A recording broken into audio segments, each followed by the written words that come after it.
What's your kind of philosophy here in terms of ways to protect yourself and manage your portfolio during a pullback?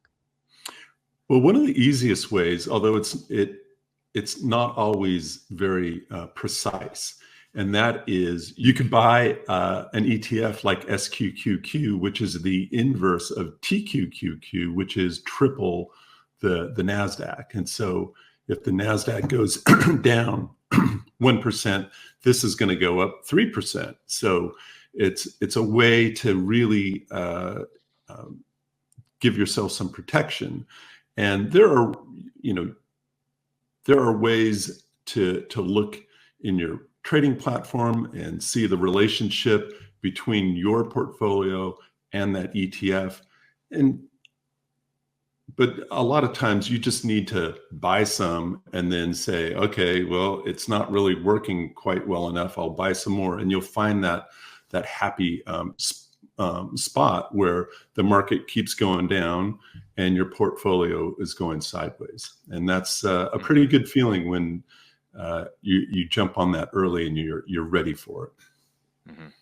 And it should be mentioned that a lot of times, and we've used this on Leaderboard, a lot of times, you look at the chart and it's like, well, why would you ever buy something that looks like this? You look at the weekly chart, Arusha showed that, and it's like, remember, that's what I was thinking. Yeah, there's contango, and there's a lot of things that get involved with the leverage, inverse ETFs, the way that they use derivatives and expiration dates and all that. But you're looking really short term here. This is not, something that you're going to be holding for a long time. It's really to kind of just take some of that pressure off of you, because if your portfolio is getting hit, the idea is that SQQQ will be going up and it will kind of help offset some of those losses. So you're just not taking as big of a hit. Now, what is the risk of using this kind of method of hedging? Well, there's two risks. One is you might be wrong and the market just rallies and you've missed the rebound. Mm-hmm. The way the market, was so extended, it was highly unlikely that would be, the case right out of the box. And then the other issue is that you're not hedged enough, and that's what I was talking about before. You just need to find exactly where the the happy medium is for your portfolio. And sometimes you can be hedged too much and you're thinking, oh, this is awesome, I'm making money. And then you turn around and the market rallies and now you've lost it. So that's, it definitely can reduce the drawdown, but you need to work at it and you need to pay attention to it. So is there a way to that from your experiences, a way to just slowly scale into it, like maybe 10% of the portfolio to start off with, or 20% with the SQQs to start off with, and then gauge to try to figure out that happy medium? I've done it both ways, and I'm more likely these days to just to approach it as a short position. And but there, in 2020, when the market was so wild, and we would have these days where the market seemed extended, and then the next day, it would gap down more than 1% in the morning, and then just keep falling. And so that's when I really got into hedging, and I actually started using futures because, especially if you're not on margin or anything, it's very easy to hedge your whole portfolio, because the leverage on futures, like with the Nasdaq futures NQ, it's $20 for every point that the index moves. So that's you think a triple, TQQ, this is 20-fold. So, which again is good, but it's amazing how you can really get eaten up by, small moves up or down. And part of that also depends on your portfolio size. Of course, right. If you have a smaller portfolio, you're not going to want to do an NQ. You can do the micro minis. There's different different instruments out there. But I think it should also be mentioned that sometimes you have to be careful of the instrument that you choose as your hedge. Certainly, one of the things that might have gotten people into trouble this time around is if in 2023, if they were using SQQQ, for example, as a hedge for their portfolio, well, there were times where your stocks might have been going down, but the market was going up because the Magnificent Seven. So if you didn't have the Magnificent Seven, for Right. instance, and you had other things in your portfolio, you could have had a situation where you were losing on both ends. Your stocks were going down and the market was going up, making your SQQQ position unprofitable. So you weren't getting the hedge that you wanted. You were just losing more money. That's always a risk. And that's one reason why I kind of have moved more to picking the stocks that I really am focused on and I really want to hold, and then buying puts on those to hedge them.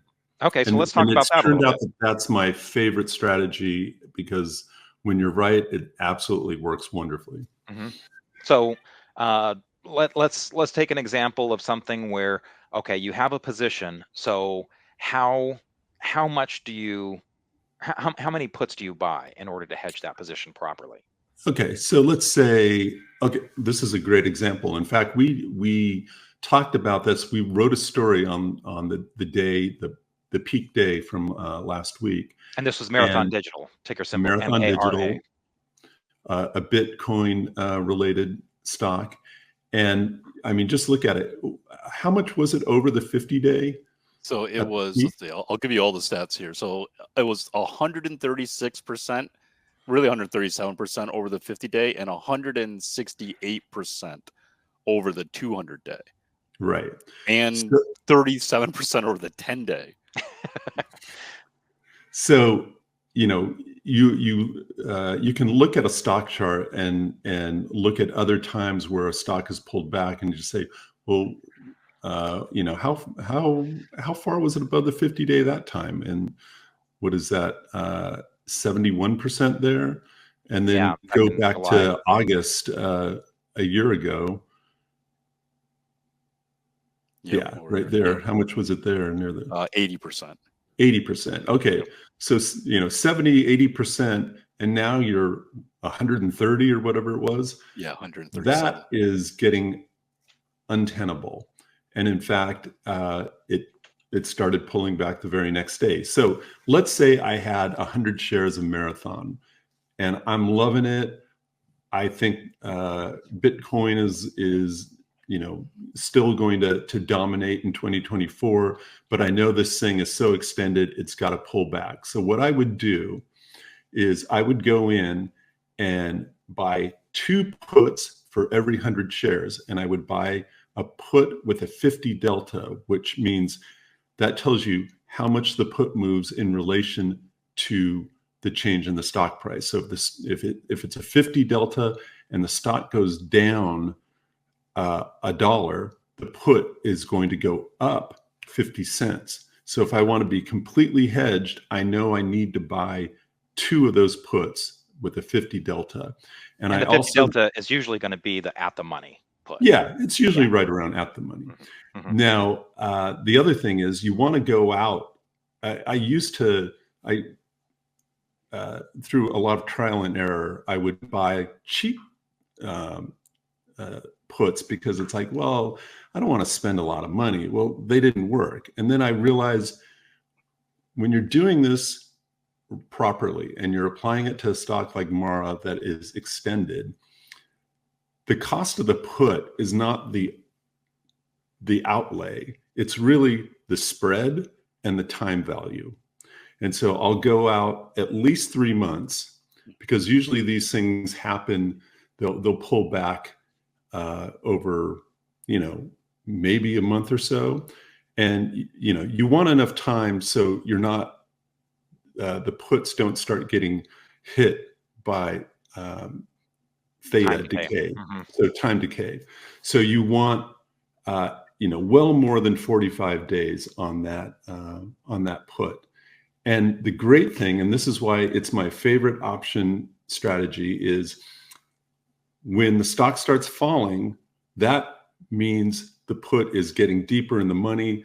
The delta is increasing. And so when this thing, let's say this thing goes down to 15 and you're at the 50-day moving average, you're going to be better off between the stock and your puts than you were right there at the top, right above 30, because the puts are going to gain more money than the stock loses because the delta keeps rising.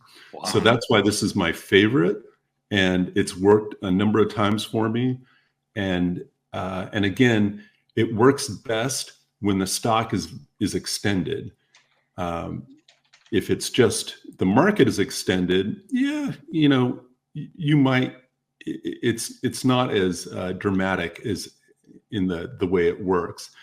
And then the other good thing is if you're wrong and the stock starts, continuing to move higher, you're going to lose a little bit of money. But the good thing is the delta will start going down. And so you're going to have missed profits, but they're not going to be as great as they were if, when you had first bought the put. So let's go talk about that scenario a little bit more. So say you started to hedge it when it was getting above 20, right? Now you've done it 3 months out. So when it runs up over 30, you're still holding on to those puts, even though now they probably lost like 80% of its, I'm assuming, or something like that, or maybe 50% of its value. No, I wouldn't be doing something like that. And that's why I use this when it's very clear that the stock is extremely extended. I usually don't put it on when the stock is still going up. I'll wait for the first down day and when it undercuts, or I'll just or when there's a big break in the market or the character of the stock changes,